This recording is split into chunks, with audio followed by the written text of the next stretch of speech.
set? Camera? All right. Well, good morning, everybody. I'm Linda Feldman, Washington Bureau Chief of the Christian Science Monitor. Since we're getting a little late in starting, I'm going to skip with the long bio. Just welcome Senator Cruz. This is his first visit to a Monitor breakfast. Very delighted to have you. Did you want to make opening remarks or just go right into questions? Right into it. Okay. Well, I'll start with the news. We have a letter out this morning, which maybe you've seen. 145 CEOs in a letter to Senate leaders would like to expand background checks for all firearms purchases, stronger red flag laws.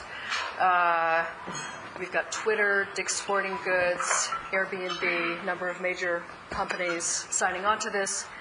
Have we reached a tipping point on the gun issue? And will Congress finally act? You know, I don't think it is a positive thing to see big corporations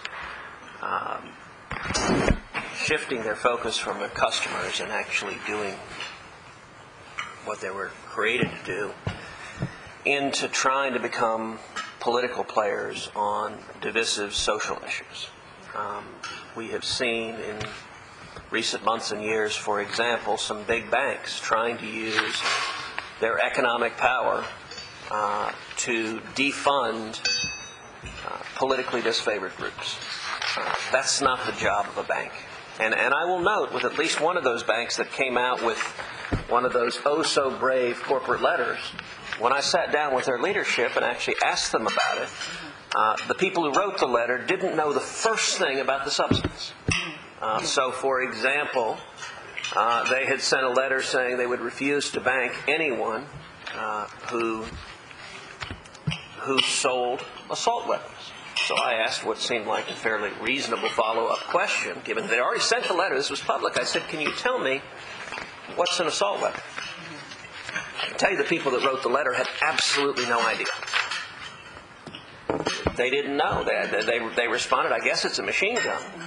And I said, well, no, actually machine guns have been functionally illegal for over 80 years. But we're talking background checks and red flag laws. Okay, but there's a reason. I promise you the people signing this letter, they don't know any of the details of background checks or red flags either. This is about social signaling at the country club.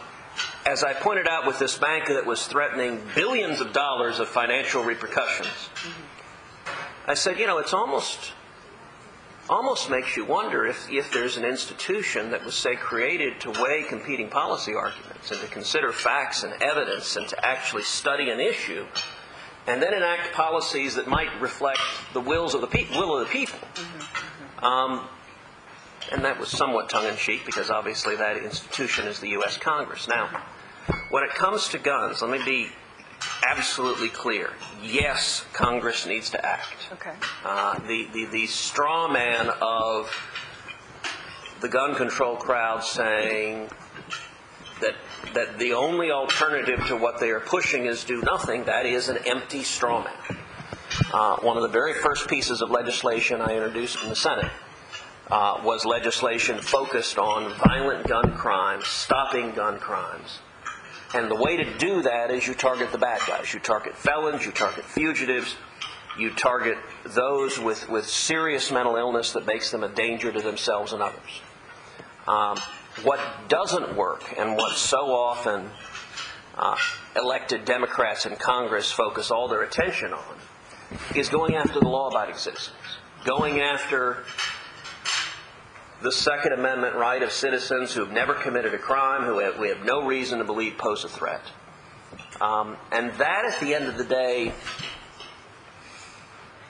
is much more of a political agenda than it is an actual policy solution to a problem. Look, I'm a Texan. Last week I was in Odessa. I met with the families and with people who had been shot. I met with first responders. 2 weeks before that, I was in El Paso. I was in Sutherland Springs the day after that shooting in Texas, the worst church shooting in the history of our country. I was in Santa Fe the morning of the shooting there. The Santa Fe High School is less than an hour from my house. I have seen too damn many of these. And so the posturing that happens on this, I think, is a bit much. We need to ask, not in an environment of vitriol and insults, but we need to ask in a serious, sober way, what are the policy steps we can do to stop these? If you look at what Grassley Cruz does, number one, it improved and strengthened the background check system. There are far too many felony convictions that are still not in the background check system. The database is only as good as the data that are in it. Take, for example, the shooting in Sutherland Springs. The shooter there, he was already doubly ineligible to buy a firearm. He had a felony conviction and a domestic violence conviction. Under existing federal law, it's illegal for him to buy a firearm, it's illegal for him to possess a firearm. So why was he able to get one? Well, because the Air Force under the Obama administration never reported his conviction to the database. And so when he went in to purchase his firearms, he filled out a background check form. And they ran the background check, and it came up clean because the conviction wasn't in the database.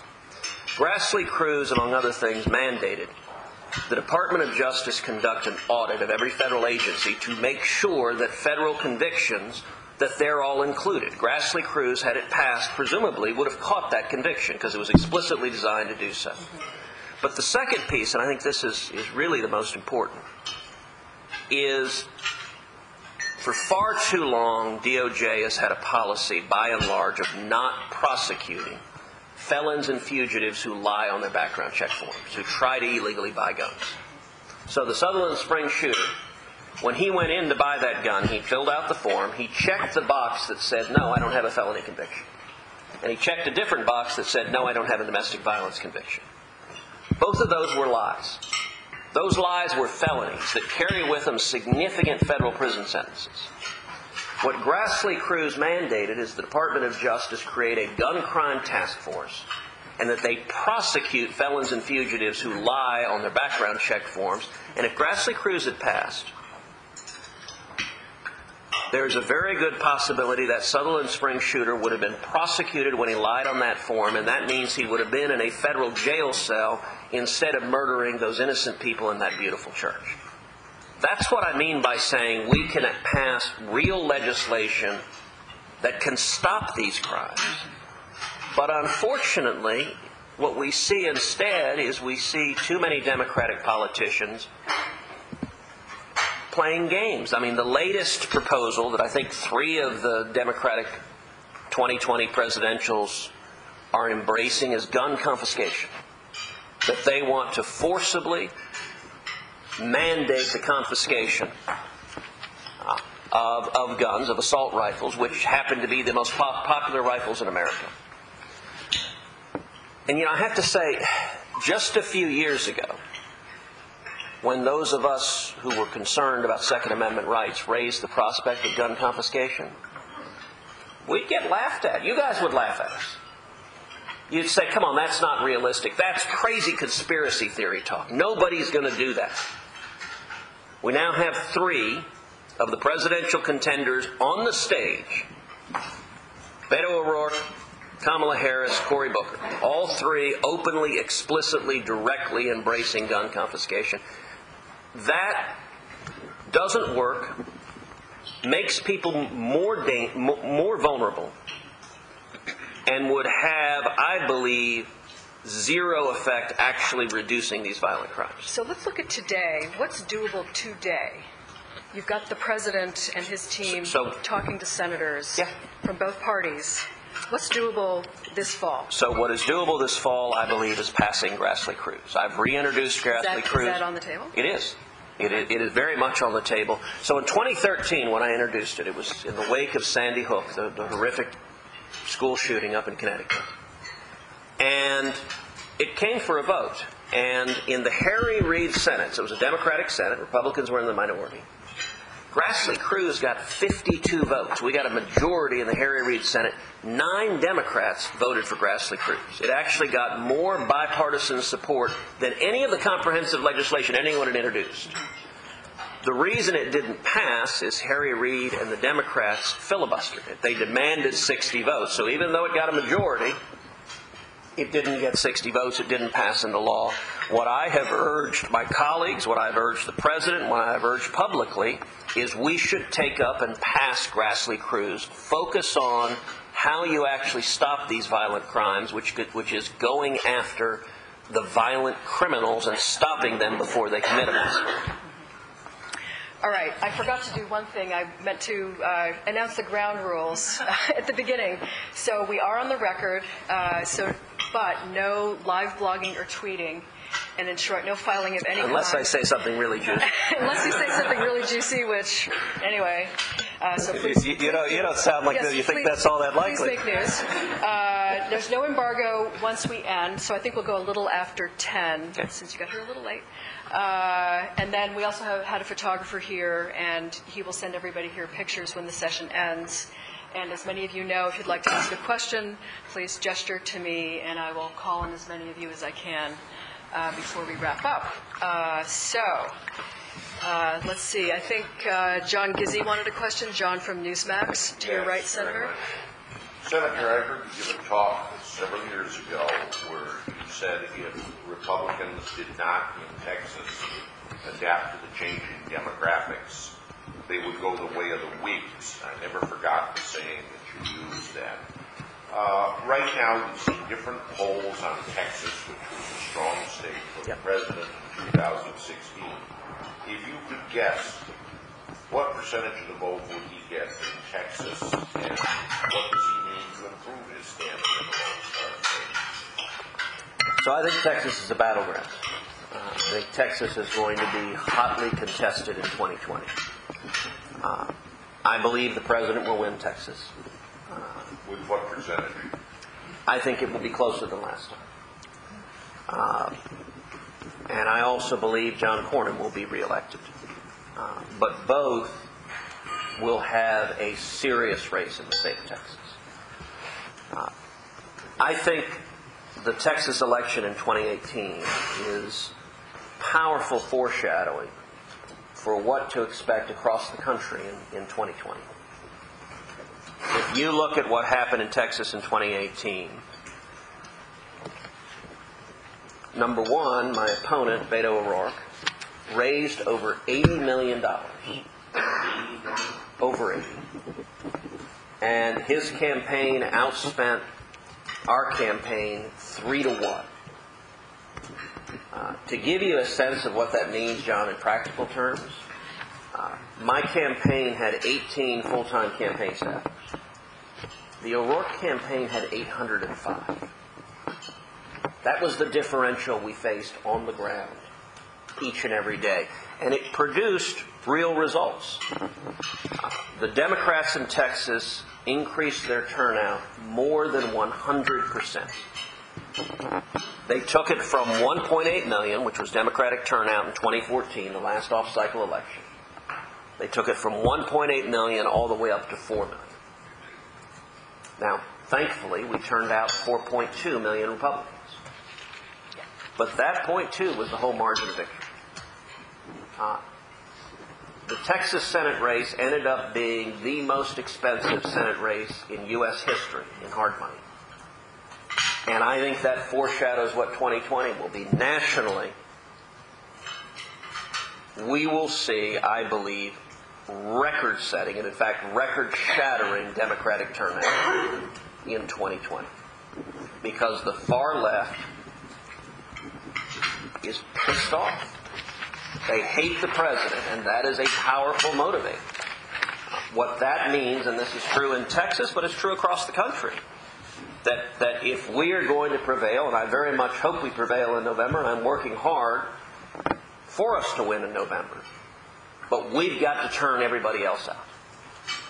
If the left shows up in massive numbers and everybody else doesn't, that's how we end up with an incredibly damaging election.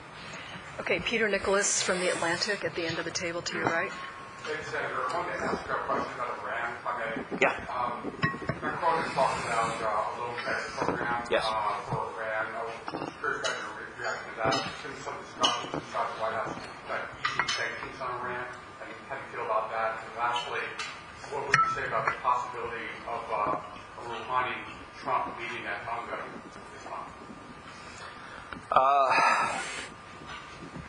Three very good questions.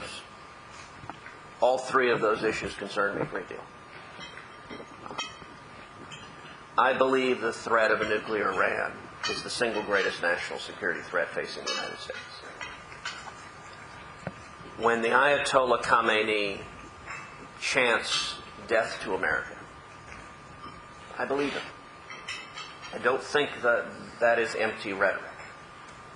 He is a theocratic, religious zealot in a culture that glorifies death and suicide. The Obama-Iran deal was, in my judgment, the most foolhardy national security decision in modern times. We allowed over $100 billion to flow directly to the world's leading state sponsor of terror. That money, in turn, we know, was used to fund terrorists who are endeavoring to kill Americans, was used for nuclear research, the objective of which is to develop nuclear warheads, and was used for ICBM research, the only objective of which is to carry a nuclear warhead to the United States of America. Iran doesn't need an ICBM to get to Israel. The ICBM is to attack what the Ayatollah calls the Great Satan. Israel, in his terms, is the little Satan, and America is the Great Satan. In the Trump administration, there were vigorous debates about whether to pull out of the Iran deal. Both the State Department and the Defense Department opposed pulling out of the deal. I engaged vigorously with the President, vigorously with the administration, urging the administration to pull out of the deal, and the President made a bold and courageous decision, pulled out of that deal. That was the most important national security decision of the last 2.5 years. Dwarfs everything else. After pulling out of the deal, the President announced a maximum pressure strategy. That was the right strategy. At the time America pulled out of the deal, there were a series of waivers left in place that kept significant components of the deal alive, even though we had formally withdrawn. In particular, there were oil waivers and civilian nuclear waivers. I think both were a mistake. Each would periodically come up for renewal. Each time there has been, yet again, a major battle within the administration about whether to renew those waivers. And the State Department, and more frequently the Treasury Department, have both argued for keeping the waivers in place, for relieving the pressure on Iran. Let's take the oil waivers. The oil waivers were allowing the Ayatollah to sell 1 million barrels of oil a day. That is a lot of oil, and that's a lot of revenue. Now, the State Department argued that if we end those oil waivers, it'll cause the price of oil to skyrocket.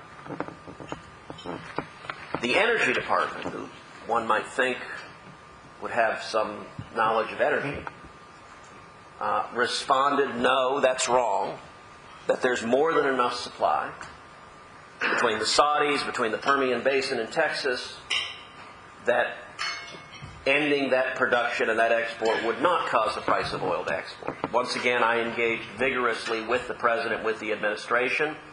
The President agreed with me, ended the oil waivers.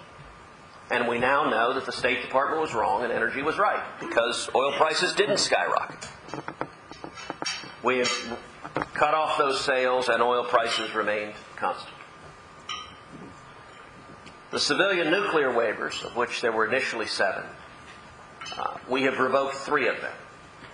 4, unfortunately, the administration just extended, including a waiver for the Fordo facility, which is a nuclear bunker built in the side of a mountain, whose entire purpose was to build nuclear weapons to wage war against the United States. I think it is foolishness that we are granting them a waiver to continue working in the Fordo bunker. But we have been steadily moving along the path towards maximum pressure. I believe maximum pressure should mean maximum pressure. We are seeing the Iranian economy in free fall right now. Now, that is a good thing because that means they don't have the same resources they had to fund terrorists who are murdering Americans. They don't have the same resources to invest in nuclear weapons technology, to invest in ICBM technology. Unfortunately, at every step in that journey, there have been players within the administration and there have been European allies who have been pressing the other direction, who wanted to maintain the Obama-Iran nuclear deal, who quite candidly, their strategy is to wait the president out, keep the deal on life support, because they believe in 2020 a Democrat will get elected and that any of the Democrats on that stage will immediately revive the deal and once again start sending tens of billions of dollars to the Ayatollah. That's the context in which these battles play out. So this week, the French came to town, pitching the idea of let's give a $15 billion economic lifeline to Iran. I think that is a staggeringly foolish idea. I hope the administration doesn't bite.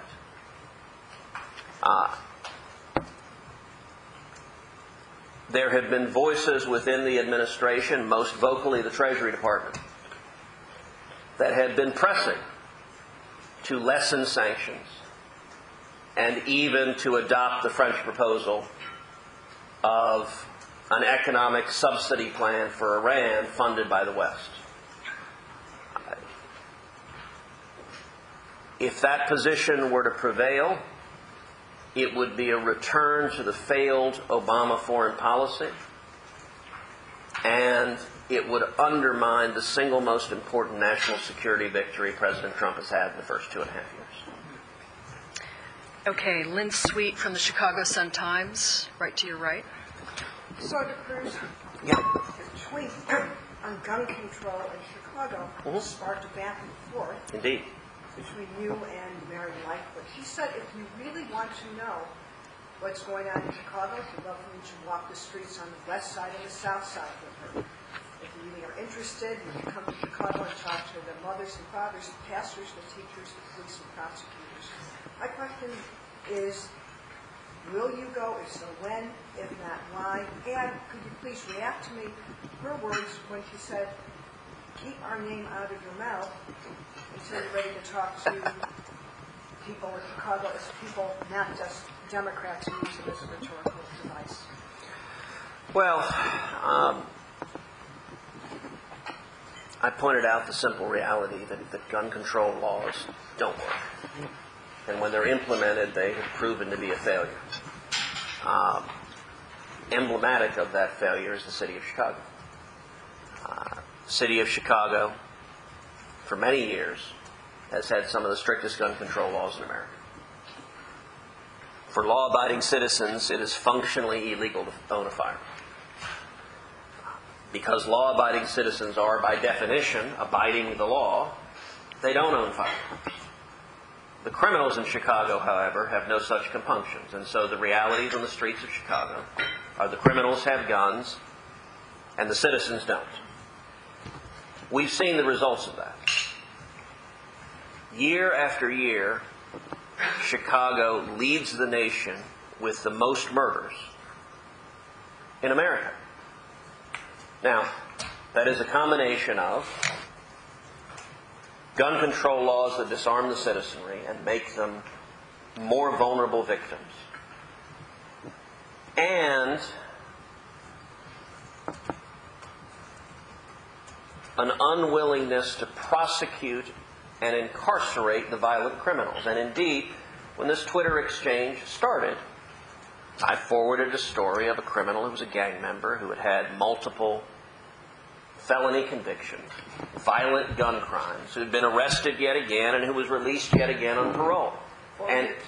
And when the Twitter exchange with the mayor that started, my first tweet was forwarding that story, and it was, look, there are many of them. I mean, to be honest, these stories occur with a numbing consistency. I believe it's the case that over the Labor Day weekend, there were 42 shootings in the city of Chicago over Labor Day weekend. This is happening over and over and over again. It's because the policies are failing. Now, when I pointed it out, the mayor got very angry and lashed out.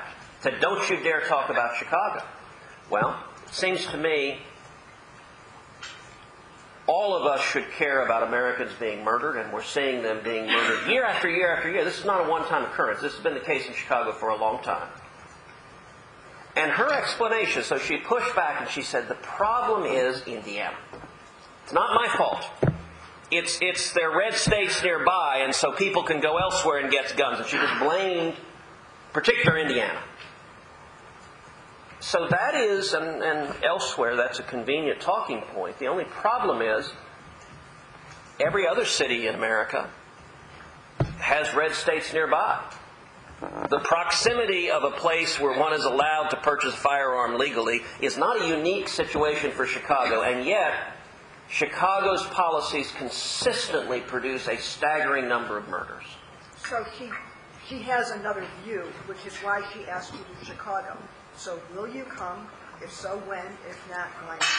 Oh, I'd be happy to go to Chicago, but given the tone and anger in her response, I'm not sure we would see a civil or substantive conversation rather than just a political show. So I don't have a lot of interest in a political show. I am more than happy to have a civil and respectful conversation. As you know, yesterday or 2 days ago, I spent an hour and a half in a live stream conversation with Alyssa Milano. Ms. Milano and I, our views on many issues are quite far apart. But I thought it was beneficial. I thought it was good in this era where there's so much anger, so much bitterness, simply to show that two people from differing spots in the political spectrum can sit down and talk to each other like human beings and try to actually address and solve problems. I thought that was beneficial. That's why I did it. And she's the one who suggested live streaming it, and I happily took her up on that. And I hope if people are interested in substantive, real solutions to stopping gun violence, which I very much am interested in passing real solutions to stop gun violence, I hope folks will watch that exchange, which is all online. So you do a live stream with Mayor Lightfoot? I would have to see some indication that she's interested in a real discussion. So you're not ruling it out. But if she were, sure, I'd be happy to. So you're not ruling out a visit to Chicago? I've been to Chicago many times. It's Right. a lovely city. I prefer Chicago in the summertime to the wintertime, but Chicago is a lovely city. So it's not a firm no. The invitation, as I perceive it, Okay. is to a political circus. That does not seem a terribly attractive invitation. Okay. Tom Benning to your right from the Dallas Morning News. To stay on the gun issue, Senator, Yeah. your Lieutenant Governor Dan Patrick recently very supportive behind the idea of requiring background checks for all stranger-to-stranger gun purchases. Would you support that idea, and why or why not? So the consistent focus of Democrats in Congress is precisely the proposal you laid out. It is mandating that all private person-to-person sales have a federal background check. I think that's a mistake. Many of the people discussing this issue, sadly, some of the people covering this issue, don't know what current law is on the question of background checks. Right now, background checks are required for every single purchase of a firearm from a federally licensed dealer. So if you or I go to a gun store and purchase a firearm, if we go to a big box store and purchase a firearm, if we go to a gun show and purchase a firearm from a federally licensed dealer, we must do a background check. That is the vast majority of firearms sales in America. What is not covered is private person-to-person transactions. For example, if a grandfather gives his grandson a shotgun to go bird hunting, that does not require a federal government background check. Likewise, if two buddies are in a deer stand and one sells a deer rifle to the other, that doesn't require a federal background check.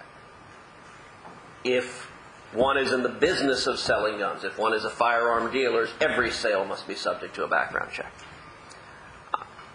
Every time we have one of these shootings, consistently like clockwork, congressional Democrats focus on their objective: we must subject every single person-to-person sale to a background check. I believe that is a political position rather than a position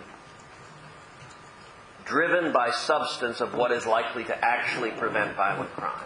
And 2 points, both of which I went into at length with Alyssa earlier this week. The first, if you look at these mass shootings, the shooters in virtually every single case are not getting their guns from private person-to-person sales. The proposal that the Democrats are advancing would not have prevented even a single one of these mass shootings that we know of. That's a pretty big factor. They're coming forth with a proposal that wouldn't have stopped Sutherland Springs, it wouldn't have stopped Santa Fe, it wouldn't have stopped Parkland, it wouldn't have stopped Sandy Hook.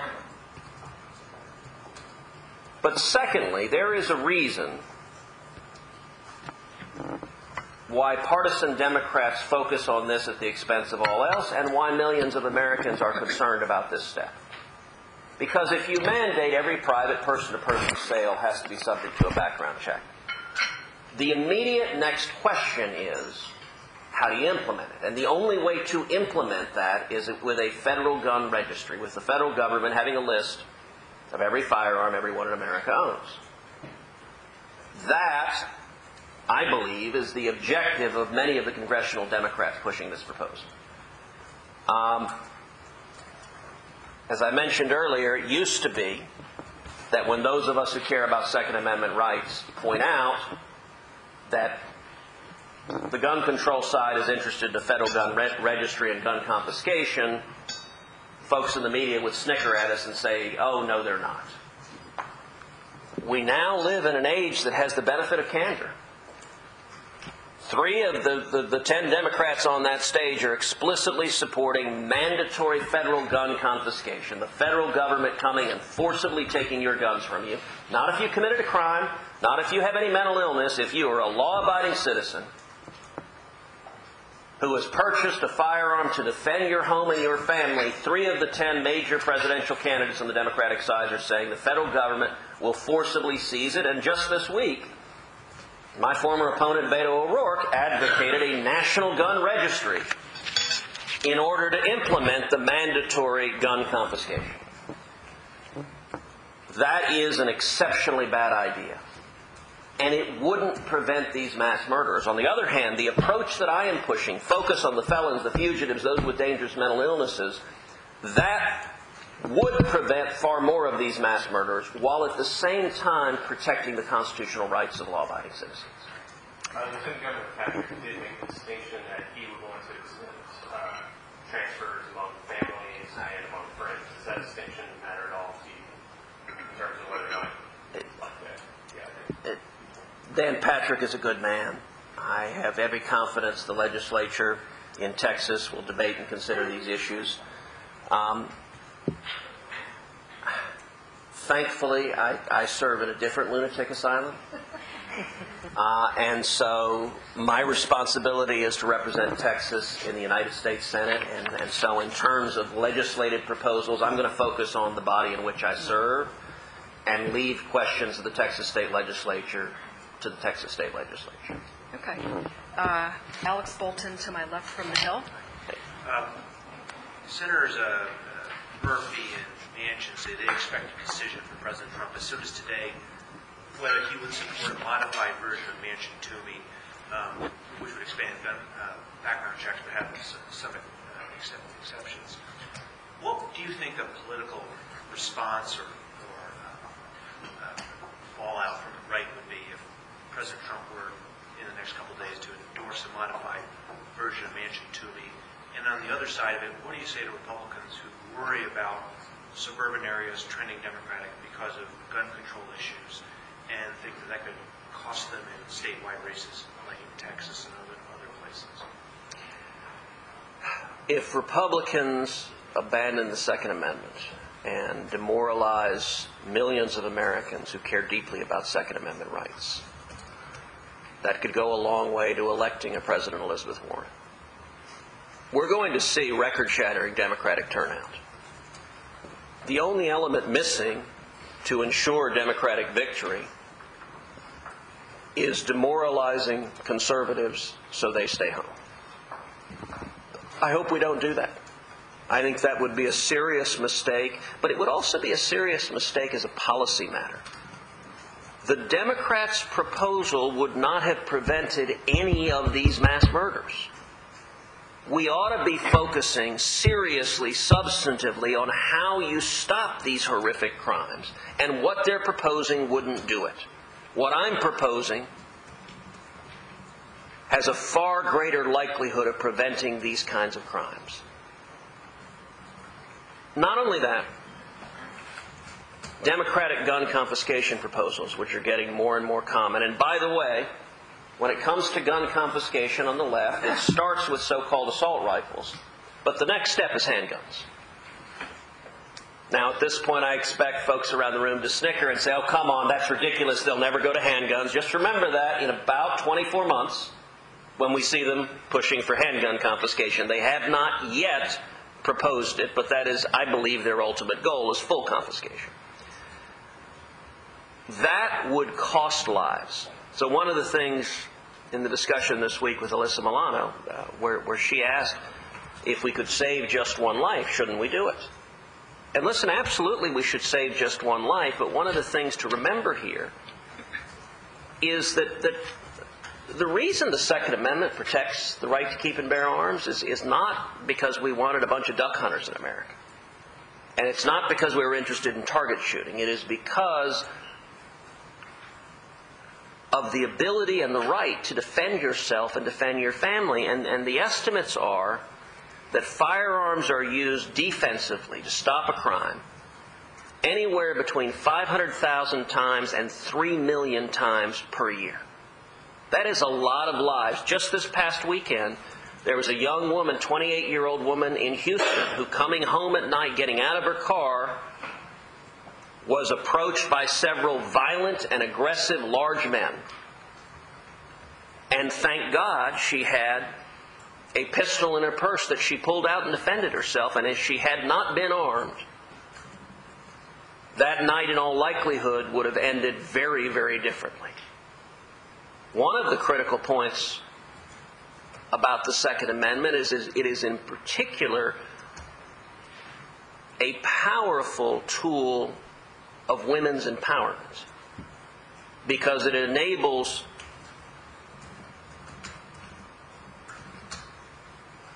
a woman who is smaller in stature to stand up to and defend herself against a larger violent criminal.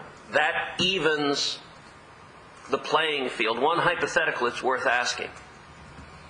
If you're a violent criminal, who would you rather encounter? A big NFL linebacker without a gun, or a petite woman with a gun? And I promise you'd rather the former. It is a powerful equalizer.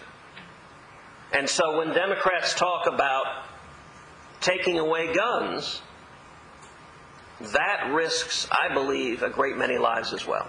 So you don't see this as a decisive issue in suburban areas? I mean, some of your Republican colleagues say we have to do something just so we don't lose the suburbs. And women in particular, Public Opinion Strategies poll from August showed that women see gun violence as their top issue and see that gun control measures as something they support. So, yes, we need to do more about gun violence. That's why I have led the fight to do more about gun violence. The Democrats' proposal is not about gun violence. The Democrats' proposal would not have stopped these mass murders. They're not focused on gun violence. It is a political objective. it gets repeated over and over again in the political circus that conservatives want to, quote, do nothing. I believe we should act, I believe we must act, and we should pass Grassley-Cruz, because I don't want to be back on the scene of another horrific crime. I'll tell you something that may surprise you, but it was consistently the case. It was the case in Santa Fe, it was the case in Sutherland Springs, it was the case in Odessa, that when I spoke with victims and their families, when I spoke with first responders, some of the first words out of their mouth were, the answer isn't gun control. Now listen, when you're visiting with a family that's grieving, you don't go in to discuss or debate politics. You're there simply to support them and love on them. But I can tell you over and over again, I have been in hospital rooms with people who just came out of surgery, who volunteer. They say, the answer isn't gun control. Don't take away my right to defend myself because this lunatic attacked me. Okay, Zach Cohen from National Journal. Would a red flag law is being debated in the Senate, would that help make the background check system that's already in place more effective? So I've said before, I think red flag laws are potentially a tool that state law enforcement can use beneficially. A number of states have implemented different forms of red flag laws. I think there is also substantial risk with a red flag law that it could be abused in a way that violates people's constitutional rights. And so, if a state legislature makes the decision to adopt a red flag law, I think it is important that the system protect due process, that it allow for confronting witnesses, that it allow for contesting the evidence, that it provide a mechanism to defend and vindicate one's constitutional rights, and that there also be penalties for false and frivolous abuse of the system. Some of the state systems that have been enacted put those protections in place. Others have not. I think the appropriate place to debate those issues is at the state level, so I don't believe it should be implemented at the federal level. But I think that is an appropriate question to be debated in the Texas legislature and in the other legislatures. And one of the advantages of doing that is we can then see state to state what the results are of the approaches that the states apply.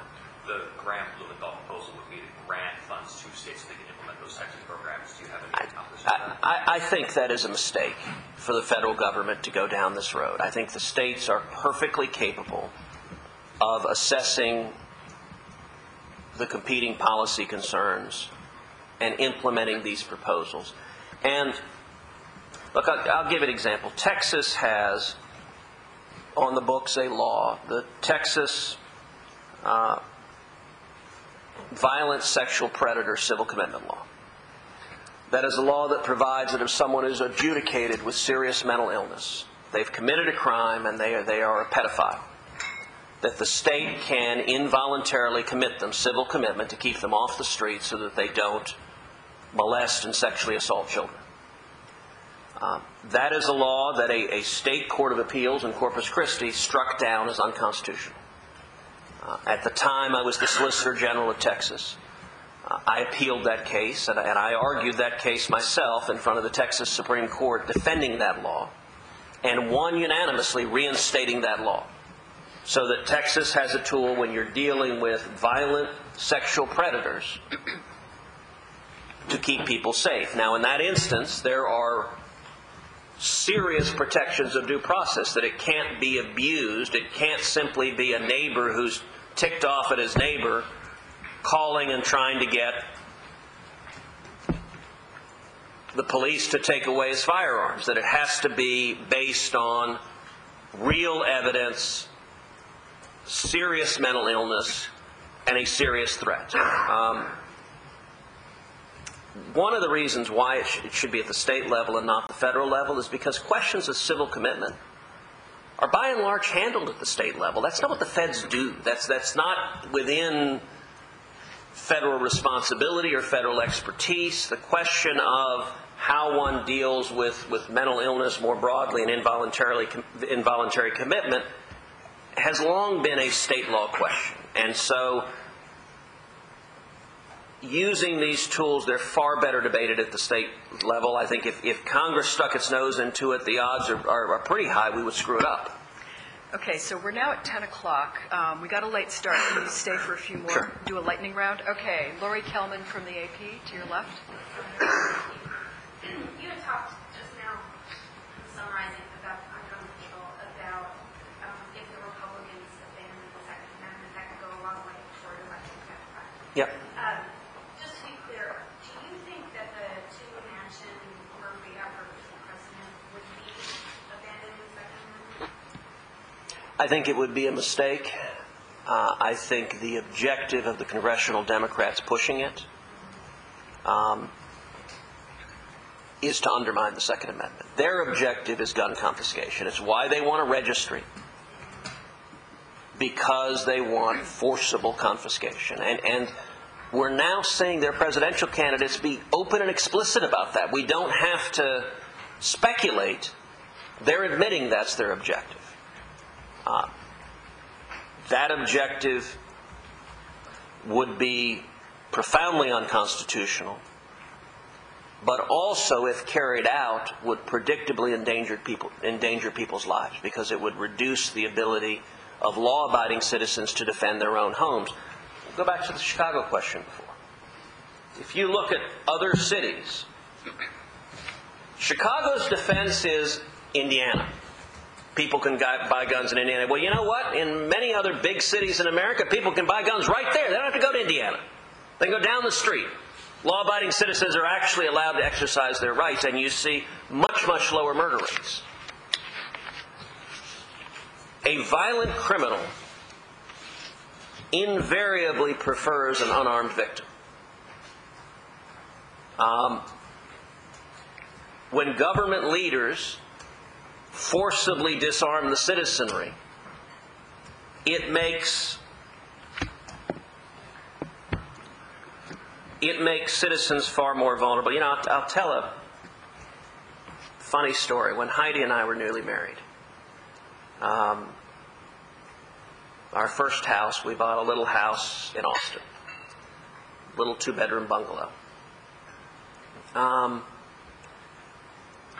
And Heidi's a Californian.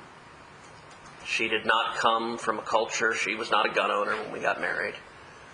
She wasn't terribly interested in becoming one. And I remember our bedroom was on the first floor, right by the driveway to the garage.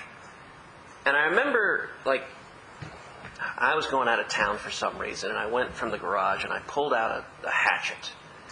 And I said, okay, sweetheart, I'm going to put this under the bed. And if anything, if ever anyone, starts to come through the window and is, attacking you, the hatchet is just here under the bed.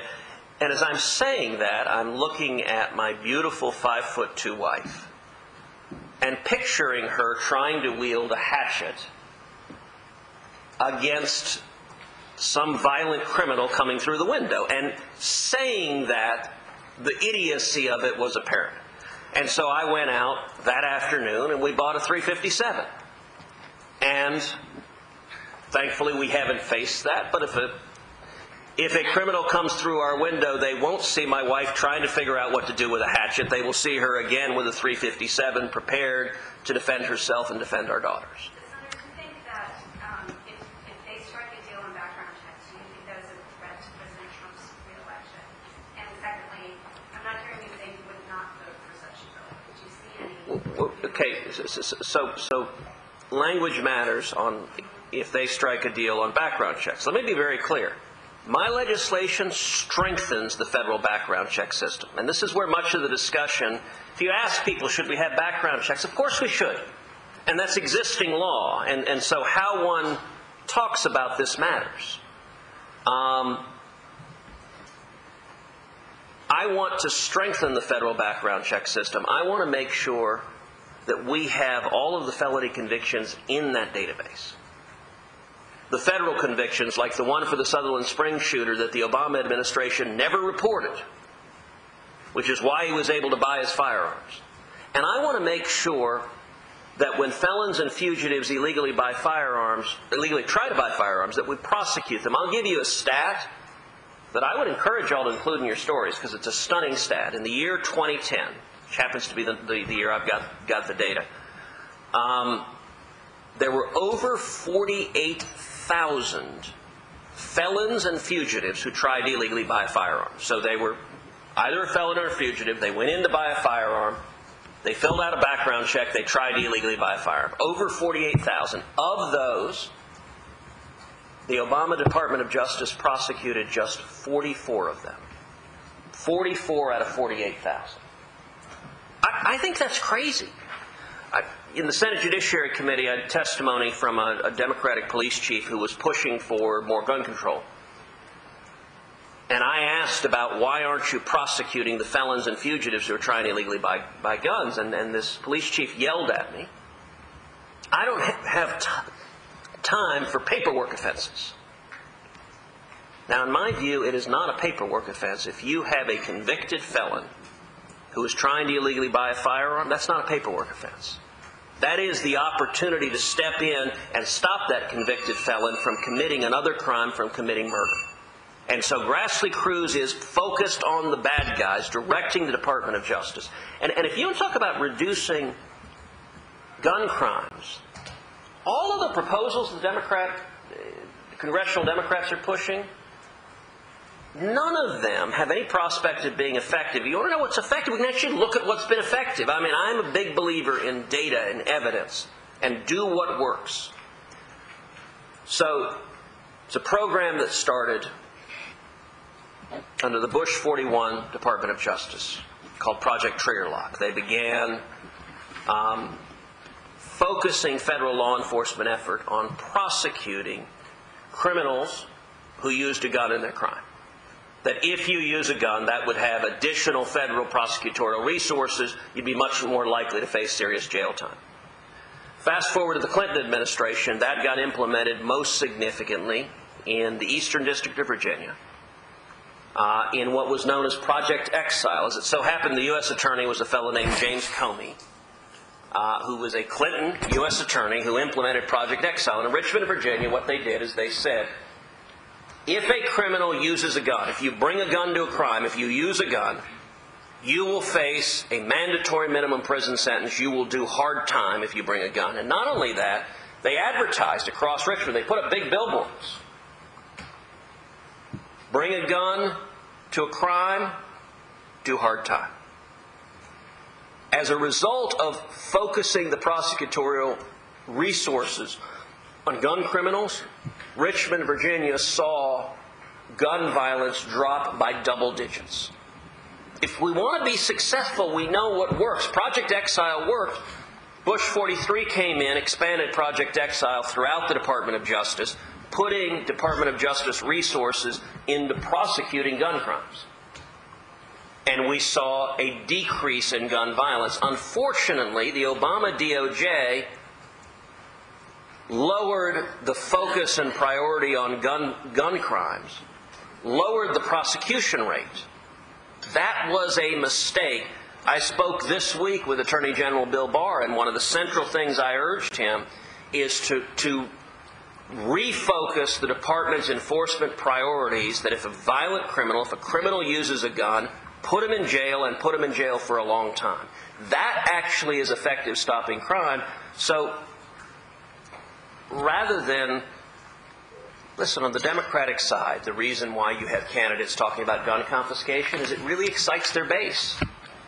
The far left base gets really excited at discussions of gun confiscation, but it's not an approach that has any reasonable possibility of reducing crime. What I am fighting for has reduced crime in the past, and we know it will reduce crime if and when we implement it. Okay, let's do two final quick ones. So Story Hinckley from the Christian Science Monitor and Lindsay Wise from the Wall Street Journal. So we'll just ask your questions and then we'll wrap it up.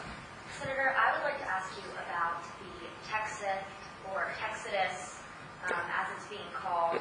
We have a number of House Republicans who have announced that they are not going to run for re-election, and there's some say it's because they are frustrated working under the Trump administration, or they're frustrated working under a Pelosi House, or they fear a re-election in a purpley Texas. Why do you think we have so many House Republicans opting out for another term? And Lindsay, what's yours? It's kind of related, actually. So, Yeah, go ahead. You said that earlier that Texas is a battleground state, and looking beyond this election cycle, and given the demographic changes, especially in the Texas Triangle, retirements, do you think that Texas is a battleground in the future elections as well? I mean, is Texas really turning purple or could potentially turn purple? And if so, what is the consequence for the GOP nationally? Sure. All right, let's take those one at a time. I think there are a combination of factors behind the retirements. Some of the retirements are simply House members who've been there a long time, and they're ready to step down. Another significant factor is, for a House member, it's a lot less fun being in the minority. The way the House is structured, the majority has almost total dictatorial power. And there's no chance of taking the majority next year. There is a chance, but sure, if we have a good year, we could easily take the House. But if they leave, then that diminishes the chance. I think they're enjoying it a lot less right now, particularly because the Nancy Pelosi House has shown no indication of actually being interested in legislating and finding real solutions to problems. They're passing extreme left-wing bills that they know have zero chance of ever passing into law. And their real priority seems to be nonstop investigations and subpoenas of the president and ultimately impeachment. I can understand why for a Republican House member that's less than enjoyable to serve in a body who every day is obsessed with attacking the president. I don't think the retirements in Texas are necessarily a bad thing, particularly when you've got a long-standing House member that has been there for years or decades. I think it can be a good thing to bring fresh blood in, to have a candidate who has fire in his or her belly, who is working hard, who has energy, who has a clear vision. That could well be a substantial improvement in terms of strength of the ballot box, to have a fresh cadre of candidates who are out there campaigning and campaigning hard. But there is also no doubt Texas has turned more purple.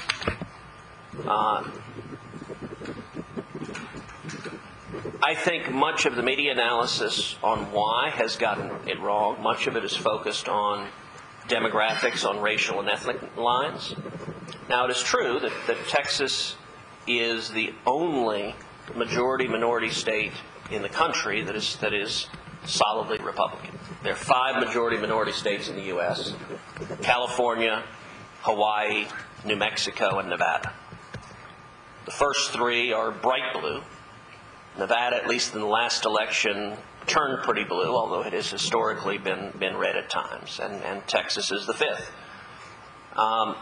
That being said, if you look at the 2018 election results, they're not explained particularly on racial and demographic lines. In 2012, when I first ran for Senate, I got 40% of the Hispanic vote in Texas. In this last election, I got 42% of the Hispanic vote in Texas. Hispanic voters in Texas are seeing the same economic benefits of a booming economy, of rising wages, of more jobs. They're seeing the same benefits of defending our freedoms and constitutional rights. The 2 broad demographic trends that are occurring nationally are, number 1, blue-collar working-class voters are becoming more conservative. That is turning Midwestern states more Republican. And that is a result of a number of things, including the fact that particularly during the Obama administration, the Democratic Party adopted policies that largely abandoned working men and women, that engaged in a wholesale assault on working class jobs, that the Democrats became far more captive to coastal elites than to steel workers in Ohio. The other demographic that is playing out is suburban voters, and particularly suburban women, have been moving left. That's turning states with big suburban populations, states like Texas, states like Georgia, states like Arizona, much more purple. How those two broad societal movements coincide, we'll find out on Election Day. And those sort of related, just the consequence of it's clear you believe that Texas is becoming more purple, and just the consequence of that to the GOP, especially Texas, but you mentioned some of these other states. I mean, is there a way to win back these suburban? Absolutely. That's where you see the problem, and is that the problem that you see in Texas for the GOP right now? For one of the reasons perhaps your race was closer than expected. My number one priority for the next 2 years is winning people's hearts and minds, is engaging in the battle of ideas. Margaret Thatcher famously said, first you win the argument, then you win the vote. I think Republicans spend much too much time preaching to the choir, talking to the same 2.6 million people watching Fox News every night. Does that include the president? That includes all of us. I think we need to do much more speaking to young people, speaking to Hispanics, speaking to African Americans, speaking to suburban women, and using humor, telling stories, connecting with people who are benefiting profoundly from the policies that we've been implementing. We've got right now the lowest unemployment in 50 years. We have the lowest African American unemployment that has ever been recorded. We've got the lowest Hispanic unemployment ever recorded. Neither of those facts makes it very often into the 6 o'clock news. And so I'm spending my time trying to find ways to engage in positive, meaningful, substantive conversations with Americans who aren't necessarily hearing the message otherwise. Look, it's one of the reasons why this week I did an hour-and-a-half live stream discussion with Lissa Milano. That I feel confident 2 weeks ago none of you anticipated that's what I would be doing this week. The reason for doing that and where that came from, it started from engaging on Twitter where she asked a question. She said, can someone tell me where in the Bible is a scriptural basis for a God-given right to own a gun? And I read that, and look, I could have responded snarkily, but I decided to respond in substance, to engage. And so I put together what ended up being 10 tweets, treating her question seriously, saying, look, this is a real question. It's an important question. It's worth talking about it. I talked about, and by the way, as it so happened, it was a Sunday afternoon, so I was sitting at the pool with Heidi and the girls. The girls are splashing in the pool, and I'm typing away on my iPhone. But there is value, I think, to engaging in the substance.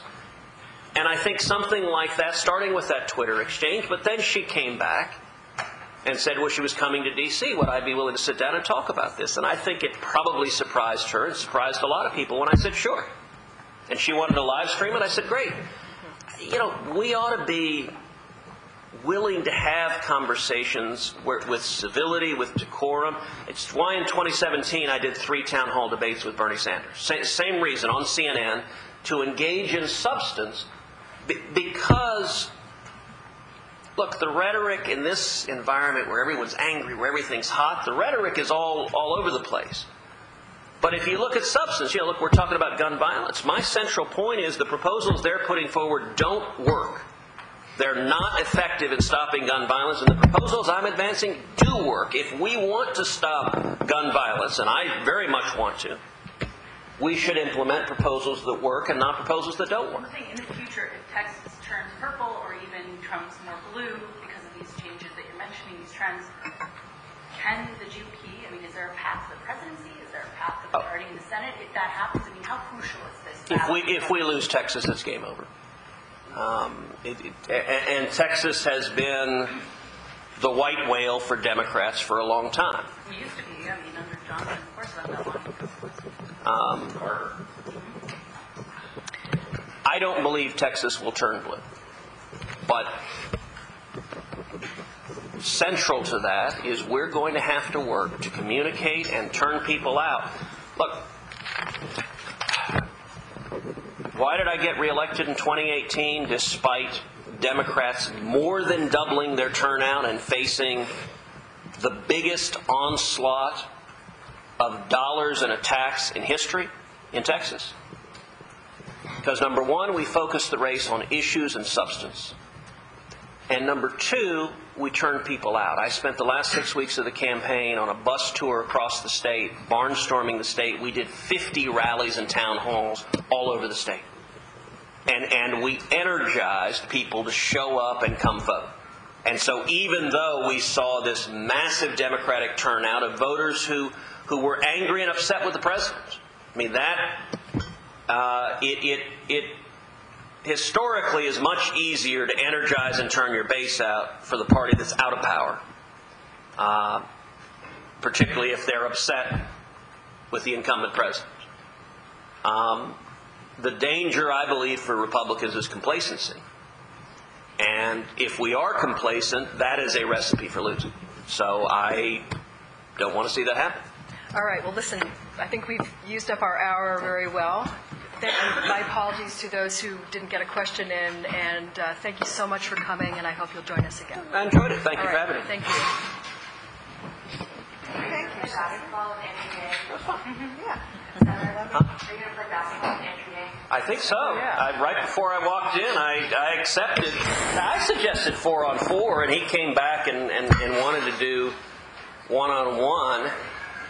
Which, look, the guy, I'm pretty sure, is taller than I am, and at least from online, he looks like he has a good shot, and so he's probably a better ball player than I am, which is part of why I suggested 4-on-4, because it... So you could bring in some ringers. No, actually what I said is let's both do 3 members of your staff. So actual paid staff, so no ringers, you can't, but just, Okay. I think that would have been a better game and more fun, but I'm more than happy to. He may well win. I don't know how good a ball player he is, but All right. I am more than happy to do it. Good. All right. Thank you.